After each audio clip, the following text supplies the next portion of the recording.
T'es sûre? Elle chassa sa main d'une tape. Pas moyen, je dois rentrer. Ma mère m'a prévenu que la prochaine fois que je ne respectais pas le couvre-feu, elle m'enfermait dehors.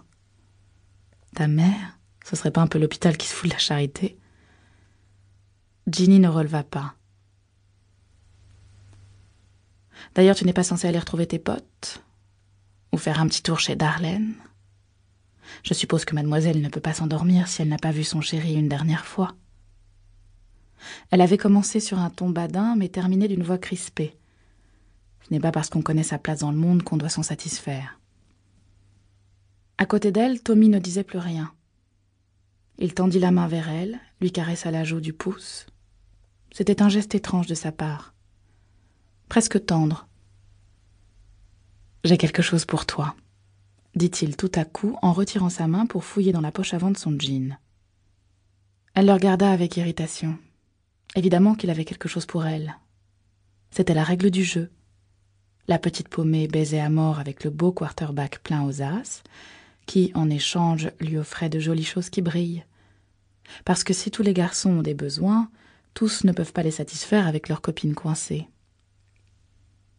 Tommy la dévisageait. Avec un temps de retard, Ginny regarda sa main ouverte et découvrit avec une réelle stupeur qu'il lui tendait sa chevalière de lycée. « Mais qu'est-ce que c'est que ça ?» lâcha-t-elle.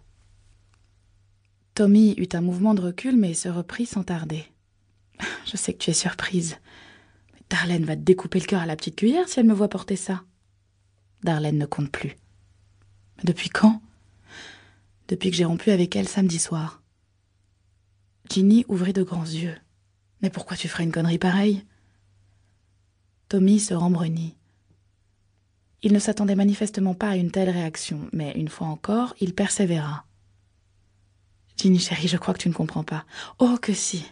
Darlene est belle, Darlene a de jolis vêtements, l'argent de son papa et un rouge à lèvres impeccable, qu'elle ne peut évidemment pas abîmer en suçant son petit copain canon. »« Tu n'es pas obligé de présenter les choses comme ça, » répondit Tommy avec raideur.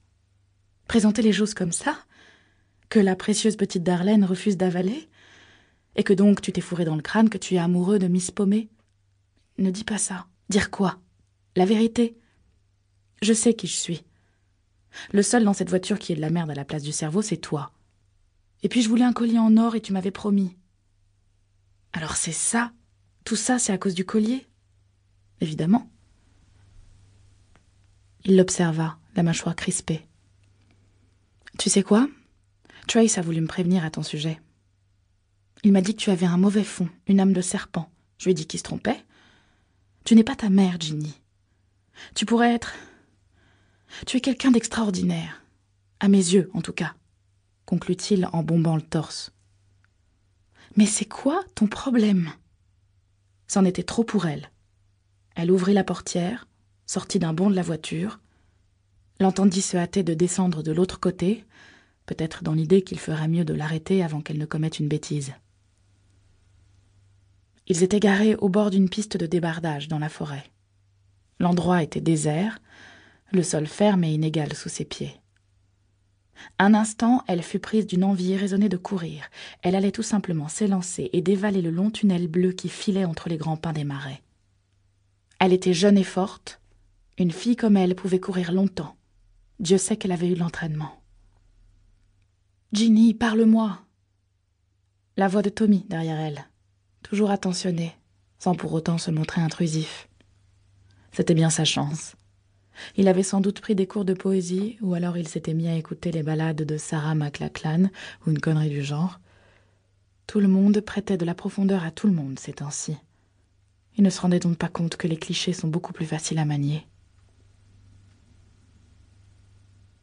Elle prit une grande inspiration, leva la tête, regarda les étoiles. « Si la vie te donne des citrons, se dit-elle, fais-en de la citronnade. » L'absurdité même de cette réflexion lui donna envie de rire, ou peut-être de pleurer. Alors elle fit ce qu'elle faisait de mieux. Elle serra les poings et joua finement sa partie. Quoi qu'en pensent les gens, les filles comme elle ne peuvent pas se permettre d'être faciles. « Écoute, Tommy, déclara-t-elle. Faut que je sois honnête, je m'attendais pas à ça.